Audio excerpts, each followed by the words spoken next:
My name is Arti Raju. I am a principal solutions architect with AWS. I've been involved with the VMware Cloud on AWS integrations since we launched the service. What we are going to do today is talk about how customers have been adopting the integration services that we've launched and what other possibilities do we see with the native AWS service integration. And feel free to interrupt me at any time for questions. Happy to answer any questions. What you see here is we've put VMware Cloud on AWS, which was our first hybrid, like truly hybrid offering for AWS. We've got a variety of services. We've got more than 175 services and spanning across new regions, 23 regions with the Cape Town launch yesterday. We put hybrid VMware Cloud on AWS right in the hybrid portfolio because what this enables customers to do is just not migrate workloads to the cloud or use it as a hybrid mechanism, but also utilize the other native AWS services from our core services to any of our application level services or even our higher portfolio of services. We talk about use cases, and what I'm going to focus more is on the modernization aspect. Once these customers migrate their workloads into AWS, we do see different use cases. The ones that you see here are migration, like typical migration use case where customers like, hey, I want to migrate a portion or all of my workloads into VMware Cloud on AWS, or have a hybrid portfolio of services running specific applications on premises and running specific applications in the cloud.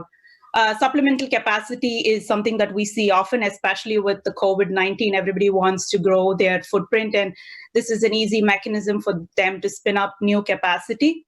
But where we want to focus on is, hey, once I'm inside VMware Cloud on AWS, what does this allow me to do? How can I augment my services that I'm currently running or modernize my application that I'm currently running utilizing the native AWS services? I gave a similar presentation last year, but I want to recap so folks are aware of what we've done. As we started this integration journey with VMware, we wanted to provide customers the native look and feel. Like today, if an AWS customer logs into their console, they can access all their AWS services. We wanted to allow customers running VMware workloads on VMware Cloud on AWS also get the same look and feel and integrate with the AWS services. So the way that we did it is pretty straightforward, and I believe there was questions yesterday on this as well. We said, hey, listen, we have this concept of an elastic network adapter or elastic network interface that attaches itself to an EC2 instance. What if we create elastic network interfaces in customer's account and attach it to a VMware Cloud on AWS instance? So these are i3 Metal or R5 Metal instances. So what you see in this diagram, on the left-hand side is my actual SDDC. So let's say it's a 4-node SDDC. And on the right side, I have my own VPC. During the onboarding process for the customer, customers are required to select a VPC and subnet in their own account. This is a single VPC and a subnet, and I'll come to how we scale moving to multiple VPCs. But once customers select that, they're also required to give VMware an IAM role. And what this role basically does is it creates these interfaces in the subnet that customer chooses. So you see here, we have interfaces in the subnet that customer chooses, and these are attached to the i3 Metal or R5 Metal hosts that are running inside the SDDC account. This is very similar to what happens if you have an EC2 instance in your account. When you create an EC2 instance, there are ENIs that get attached. The only difference is now the ENIs are actually in a different account, and the EC2 instance is in a different account. This is not possible. This was not possible 3 years back. We had to specially design this for VMware, and we've also now allowed for partner solutions to use this model. What this now allows is, this is an ENA, this is the enhanced networking enabled interface. So we use the ENA adapter on these network interfaces. So it gives you that 25 gigs of bandwidth between that host that you're seeing and any native AWS services running within the VPC. We'll talk about how services running outside of the VPC can be accessed. But what this mechanism allows customers to do is any applications that they're running inside the VMware Cloud on AWS now has this private low latency, high bandwidth connectivity to AWS services.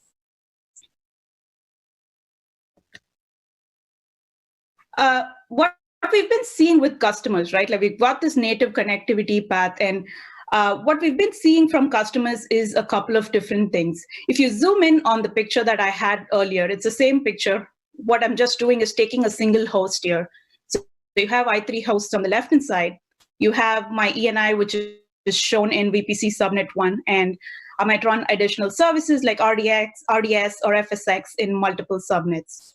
So what this basically does is any traffic, let's say from your application logical network or your database logical network that needs to communicate with this VPC will be sent to the edge. The edge now has this ENI that is directly attached. So it sends traffic over to the ENI.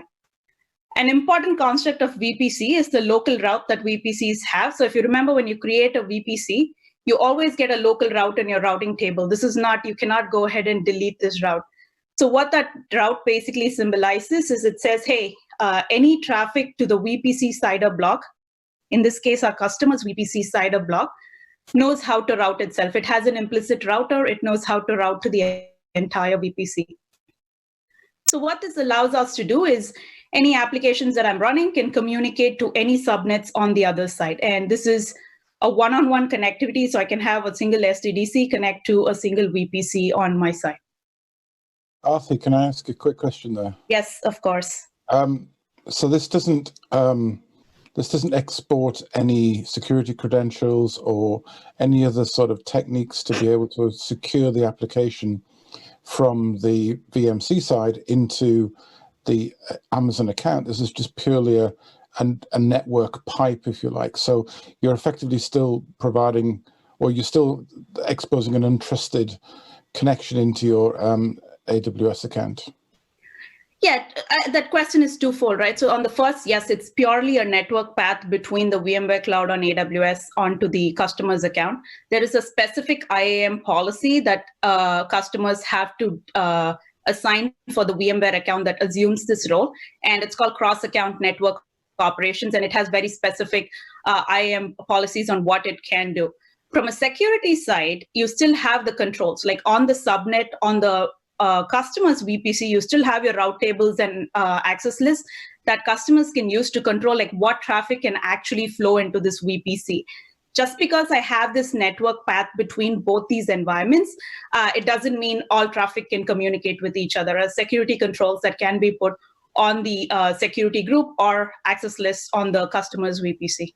Yeah, I guess I was thinking of it at a slightly higher layer. So I was thinking maybe if you were trying to work out how you were going to structure your services and provide application-based input into things like RDS, then you would have to treat this very similarly to the way you treat something that was completely outside of the AWS and infrastructure, as if it was on your own premises or something like that, because you're not tightly integrated with the APIs directly between the two platforms.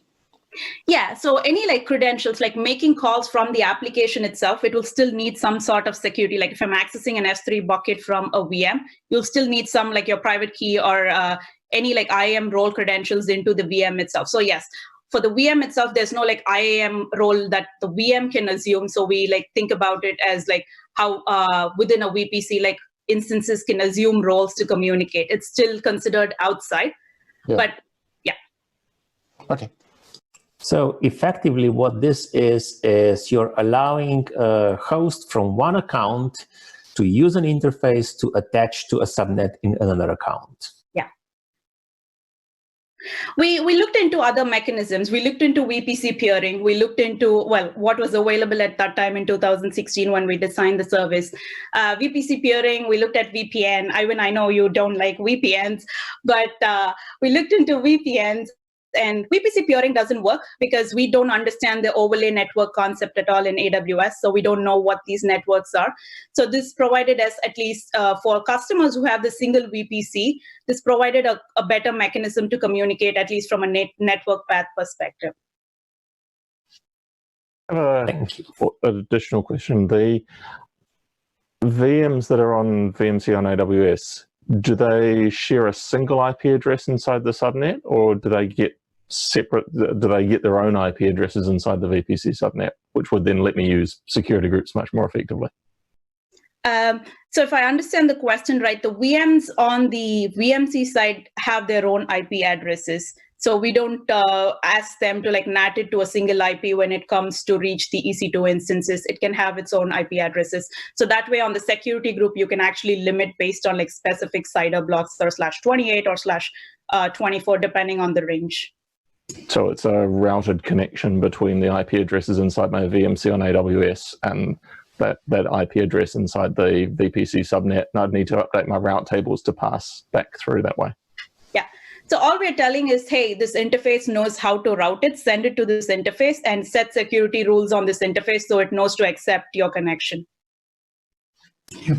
I have a related question. I don't know if you're going to be covering that in your presentation or not, but a few days back, I wanted to load balance some workloads that were sitting in VMC. I wanted to use the Elastic Load Balancer, and then I found out that the target IPs can't be anything that's outside AWS.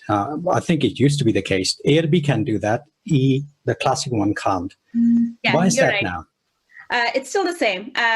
So the whole purpose of like launching ALBs, like we started with our classic load balancer, and then we launched the ALB and then moved on to the NLB. The ALB has the IP target groups, and that can be outside of the VPC itself. And I have a slide that walks through that particular use case as we go. With ELB, like the classic load balancer, that's still not the case. I don't know if the team has any plans to add that into the classic load balancer. Because that would have been immensely useful, because I wanted to route some of the protocols that the ALB doesn't support. Stay tuned. ALB will be fully fledged with all protocols support soon. All right. Okay. Fair enough. Cheers. Thanks. Sorry, Arthur, just before you move on, just one thing on the VPCs, because I know that there are some customers who have multiple accounts, and they'll, for a variety of reasons, not all of which are good ones, but they'll have multiple VPCs. So would I be right in suggesting that you can actually route between multiple VPCs into a VMware on AWS account? This is starting to get into quite complex network topologies. It is. So the way that we think about this is, remember that this all this network path uses ENIs, right? So you are creating ENIs in every, let's say we have multiple VPCs for the same scenario that we have. I could connect one SDDC into multiple VPCs, which should be doable, but the i3 instance itself has the number of limitations on the number of ENIs it can attach to itself. So that's where the limitation comes in, and that's why we are not able to do that model of scaling SDDC to multiple VPCs. And we'll look into, I know everybody's excited about Transit Gateway, so we'll look into what's available with that. You could do it the other way around though, like you could have multiple SDDCs connect to a single VPC. That's completely doable. As long as the only caveat I would call out there is as long as your logical network should have different CIDR blocks, because on the route table, you're going to put destination as, hey, for logical network 1, use interface 1, for logical network 2. So there shouldn't be any overlap on the CIDRs. Yeah, okay. Unfortunately, most customers sort of the other way around, because it's usually the other way around. It's been around longer, so yeah. Yeah, and okay. I think as a security best practice, we do recommend customers to use multiple VPCs for different reasons. Some customers do it really well. So I think what we want to talk about as we go forward is like, how do we think about connectivity at scale? And I'll cover that. What this also allows us to do, this direct connectivity path, is now you have that network path, which is treated as like your VPC traffic. So you could talk to services running within the customer managed VPC. So this is services like EC2, for example, or RDS, which sits within the customer's VPC.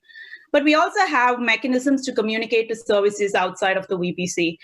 So we do use two features. One is the VPC gateway endpoint. This was launched in 2015.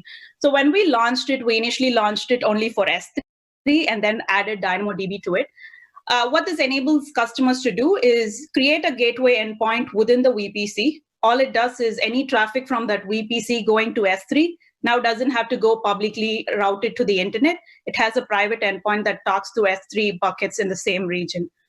Of course, there's IAM policies on like what buckets can be accessed and who can be accessed. So the same thing works with VMware Cloud on AWS. Although we only support S3 today, Dynamo is not supported yet. But when you have like backup use cases, for example, like your application VMs that need to back up to S3, you could use this path to communicate with an S3 bucket that the customer owns. It is pretty limited. We only have 2 services that use Gateway, but in 2018, we launched a new feature called Private Link. Private Link is based on our a technology called Hyperplane that AWS uses, and Hyperplane is a massively scalable distributed system used for managing connections. Hyperplane is also the same technology that powers like the AWS NAT gateway that we manage, or the network load balancers as well. So what Private Link does is it exposes elastic network interfaces within the VPC. So you still create an endpoint similar to what you would do with the VPC gateway endpoint. But when you create a Private Link endpoint for a service, FSX, for example, it creates interfaces within the VPC. So this interface, as I mentioned, will have a private connectivity path to an FSX endpoint or any other like Private Link managed services. Private Link actually has a number of services, and we continue to add more and more services into Private Link. The goal is to make sure we have all AWS services accessible by Private Link. So we ideally don't want customers to use the public endpoints unless there's a very specific use case that they have to use the public endpoints. So I know there was a question on the classic ELB, and this is what I was referring to, is what we see customers is we talk about modernization, but like very simply to put it, like some of the customers that I've worked with, like, hey, I've moved to VMC, but I also have this web application layer. Can I utilize, like I'm already paying for like AWS Shield for my own applications in my account. Can I utilize some of the security services and use load balancing? So yes, application load balancer does support the IP target group. So I create an application load balancer in my account, and the target behind can be IP addresses outside of the VPC. So in this case, I could add the VMs in the VMware Cloud on AWS account. What this allows is now your external users, the front end is going to be this application load balancer that can scale really well. You can also integrate it with the AWS security services. So AWS Shield, for example, which is protects against DDoS, and web application firewall. It comes down to the customer's use case. Like this is for a specific customer that we were working on, but it comes down to like what do they want to achieve out of it. Is a common question that comes up is, hey, do I use application load balancer, or do I use like any service insertion inside my shared services VPC using like FI or other appliances that might work? It depends. This is just an example that we have on what we see customers doing, and you can replace that application load balancer by any load balancer that supports IP target groups.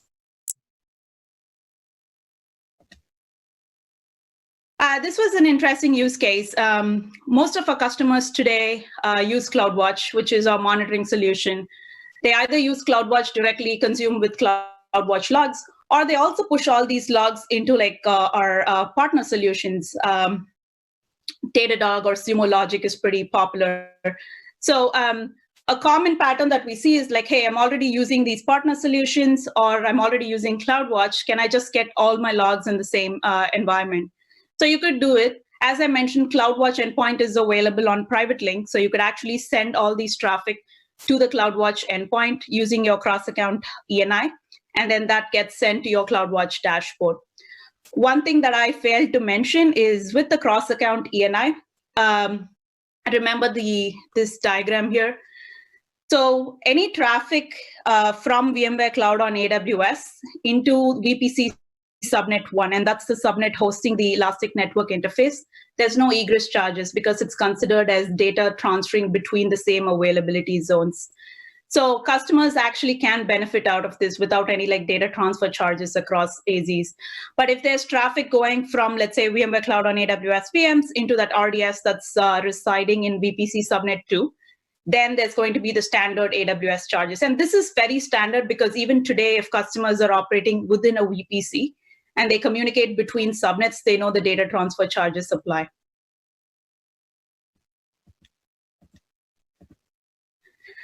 This is a big loaded question. I'm going to do as much as I can for this one. Of course, one thing that we hear is like, hey, I have these like shared services VPC, I have my DMZ VPC that I operate. How do I connect at scale, right? Like now this cross-account ENI is great for specific use cases where there's like one VPC on my side, but how do I connect at scale? Today, what we see customers doing is somewhat similar to this approach. On the left is my customer's account. So I have different VPCs, my shared services, DMZ, my dev test VPCs, and on the right is the SDDC account. Today, what we see is customers could establish individual VPN connections from each of these VPCs to the NSX edge, and Ron kind of went over this yesterday. This model is great. I come from a networking background, and I'm not always happy when there's too many VPN connections involved. It is a mess. It is an overhead. But for some customers, it works. It depends on the scale that they're looking at, right? Like, is it going to be a full mesh, or what are they going to achieve out of it? The only caveat with this one, I would say, is the overhead involved in creating these VPN and managing it. On the AWS side, customers could use an Amazon Virtual Private Gateway, or they could even use appliances like a Cisco CSR or a PAN firewall, depending on what they want to do. On the VMware side, it's pretty standard. It terminates on the edge. The VPN is limited by throughput. So depending on the use case, it comes down to like, hey, am I going to push more than, let's say on the AWS VGW, we support up to 1.25 gigs. But the good thing is AWS with the NSX, it also supports ECMP. So you could scale if you need. What we're also seeing from customers is this model. We introduced Transit Gateway as this hub for all connectivity options into AWS, Direct Connect, VPC connectivity, or to across accounts and multiple VPCs. So what we are seeing is customers own their own Transit Gateway that they use, and that Transit Gateway also enables them to have connectivity between their VPCs. This earlier diagram that we saw, this was like prior to Transit Gateway, they might use like VPC peering between their VPCs that they own. Of course, like VPC peering doesn't support transitive, so you actually have to peer every single VPC with the other VPC that you want to talk to. What the Transit Gateway does for the customer here is, hey, you can just attach your VPCs into me directly, and the attachment here, just some background information. Transit Gateway, when you create a Transit Gateway and attach it to a VPC, it actually creates ENIs in the VPC. So it follows some similar mechanism that we're already familiar with. And this ENI is also is based on our highly scalable, like some of the other hyperplane that we talked about. So once you attach this, every VPC can do up to 50 gigs of burst with the Transit Gateway. So you have all these connections going to the Transit Gateway. So you have this single point now on the AWS side. From the Transit Gateway, we do see customers establishing VPN connection to the edge because the direct connectivity of the SDDC to the Transit Gateway is not supported yet. Stay tuned for any roadmap items that will be coming. But what this allows is now I simplify from like 3 different VPN connections to a single VPN connection between the Transit Gateway and the edge. So what this allows is I'm now simplifying this VPN connection, multiple VPN connections. And what we're looking for in the roadmap and like is to even get rid of this VPN connection, what Narayan mentioned yesterday. So the ideal goal is to attach the SDDC natively to a Transit Gateway and have this 50 gigs of burst connection between all your objects that you have that gets attached to the Transit Gateway. Another thing that I want to add here is the Transit Gateway will also be the entry point in from your on-premises network. So Transit Gateway integrates with Direct Connect Gateway. So you attach a Direct Connect Gateway, you create a Transit WIF to your on-premises environment.